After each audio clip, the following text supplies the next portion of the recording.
Welcome to Theology Thursday. Today I want to discuss a question that I get asked with some regularity, both by church members and by students. But first let me share with you a story that'll kind of help us set the stage for what I'm going to say. My wife and I raised 4 children in the same house for 16 years. 4 kids and a dog over a 16-year period. A lot of good memories. Was a great place to live, right around the corner from the church. But all my children are now moved out, and my wife and I decided about a year and a half ago that we needed to downsize, not just a smaller house, but that we really needed a one-story house, preferably with an all-tile floor, no carpet, small yard, so that we could spend many years in it. And if we get to a point where, for health reasons, we needed a smaller one-story house, we would already have it. So we're trying to be a little proactive on that.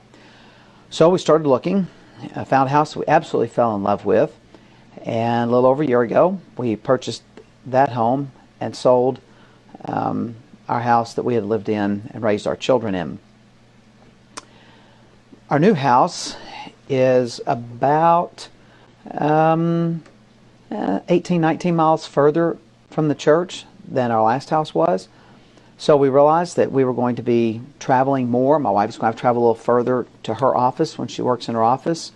I'm also a seminary professor. This home was further from the seminary than our previous home. So I looked at a couple of options for gas mileage. One of those was to buy an electric car, but most electric cars only have an 80 to 90 mile range unless you buy a Tesla. And if I purchased a Tesla, well, I couldn't save enough money on gas to pay for that thing in 3 lifetimes. So the electric car option was really off the table. That left option 2, which was a motorcycle. And so I purchased a motorcycle, ride it back and forth to the office most days, ride it back and forth to the seminary every time I have class up there. And I even ride it for other things. My wife and I have done some enjoyable trips on it as well. Now here's why I tell that story. I purchased the motorcycle for a particular purpose, and that was gas mileage.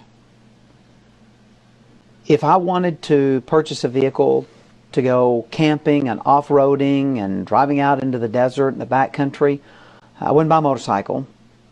I'd buy 4-wheel drive.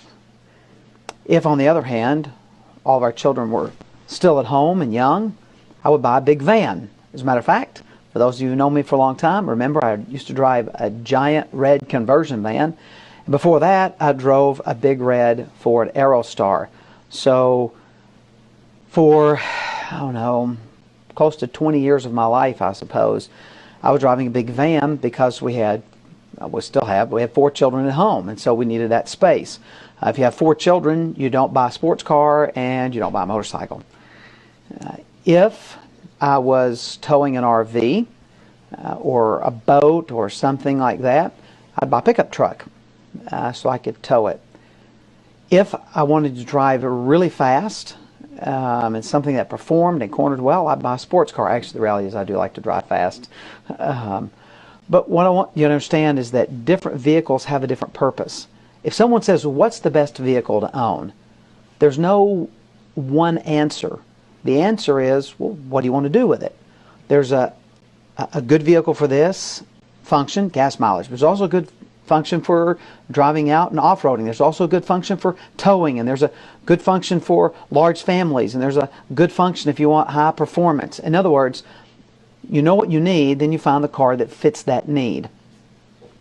Well, that brings us to the subject I wanted to discuss for a few minutes today, and that is Bible translations. I get asked oftentimes, what's the best Bible translation? Well, you know what my answer is? Mine. I like my translation.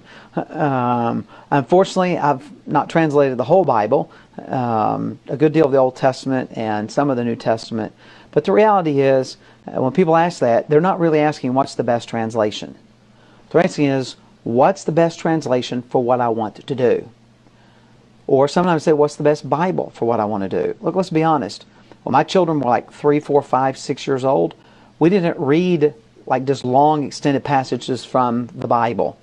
We had a kids' Bible that had condensed versions of just the basic gist of some of the Bible stories. You know, creation and Noah and Abraham and Isaac and Jacob and Joseph and Moses and Joshua and Ruth and Esther and Mary, you know, the people like this, and the apostles, and we just, the purpose was just to introduce them to the basic stories of the Bible. So that, you know, those, we had 2 or 3 different kids' Bibles, were perfect for that purpose. I would never preach from one of those. I would never study from one of those. But that's not their purpose. Their purpose is just to introduce children to some of the primary central stories of the Bible, and hopefully to kind of put them in an order so we see the overarching primary story of the Bible. So there are different versions. So different versions have different purposes. So I want to show you a chart, and I'll talk a little bit about versions, and maybe this will help you if you are considering purchasing a Bible, or you're looking to download a Bible, or which one do you want on your tablet, or which one do you want for different purposes in your life. So this is a translation chart that I got from Great Britain, and you will see from literal on one side to expanded on the other. So let me see if I can just kind of work through what each of these different descriptions is. Let's start with literal. Literal means trying to make it as accurate to the Hebrew and the Greek as possible. You know, the reality is, the more accurate it is, the more difficult it is to read in English. That's just a reality of the way that Hebrew and Greek are written. Next is formal, or what's sometimes known as formal equivalency. These are translations that attempt to be faithful to the Hebrew and the Greek, the original languages, be faithful in their translation, but also to make it a little bit easier to read by some formal equivalence. In other words, sometimes phrases in the original language are made a little bit easier in English, or not carried over literally, but we kind of have reworked it to make it more understandable in English. As we're looking at, I do want to point out in the formal, the MEV, Modern English Version, that actually is one that I did some of the translation work for, so I just thought I'd point that out for whatever reason. The next is the dynamic. Now, dynamic basically says we want to get the idea of the text and make it as easy to read in English as we can without violating the meaning. So it is easier to read. These are easier to read, but they're not quite as faithful to the original Hebrew and Greek as some of the others. The next column is paraphrase. These have no intention of you studying them. The Good News Translation, matter of fact, translation might not even be the right word to use on them. And these are Bibles that, like the Children's Bible, were basically designed just to give you an overarching idea. It'd be very, very easy to read, but you would not really be best served by studying these. They're not intended to be accurate to the original languages. They're just to give you a general idea. And then expanded is where someone has taken the Bible and it turns usually into multiple volumes, and these are translations that try to communicate everything that you would find in the Greek and the Hebrew. And so instead of just translating in a word, it will translate a word with a whole bunch of adjectives to describe what this word is. So instead of just translating it love, it is, this is a godlike love. This is a godlike sacrificial love, for the Greek word agape. So that's kind of the way they work. And they're okay for study, but you wouldn't want to really read through them because they are oftentimes kind of clumsy and difficult to understand. So if you'll look at this, you'll see we have a few of the more popular translations and where they fit. So looking at the literal, the New American Standard, which was revised in 1995, NASB 95 is very literal, particularly with the New Testament, maybe not quite so much with the Old.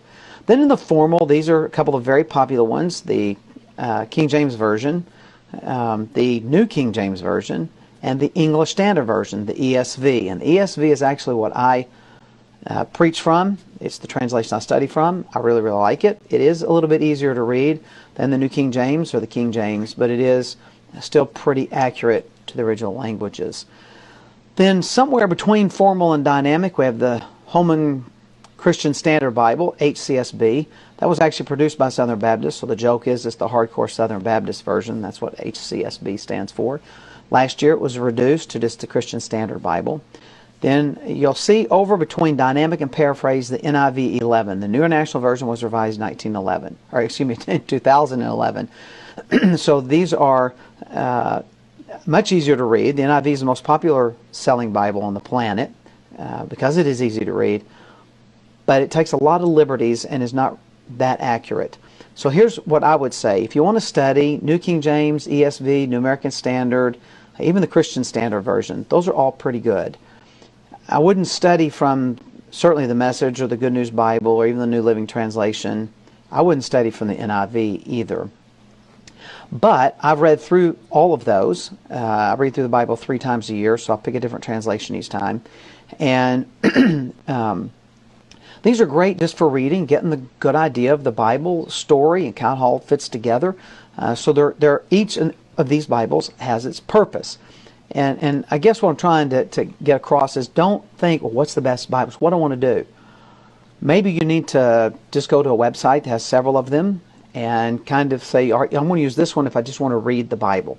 I want to read like the whole book of Ruth. I'll just sit down and read this one because it's pretty easy to read. It's easy to understand, get the main point, understand the basic flow. Maybe decide, I just want to read the Sermon on the Mount. Or I want to read all of Ephesians in one sitting or something like that. Or I want to read a section of the Psalms just to read, just to kind of get an overarching feel, general feel. Then that's fine. The NIV or any of those.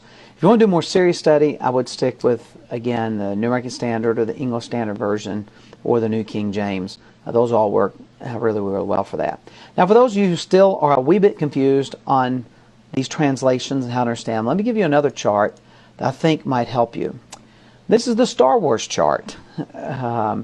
And so you can look through this. You can pause the video and look through it. It's kind of humorous, but in some ways, it is actually a pretty good summary of where we're at.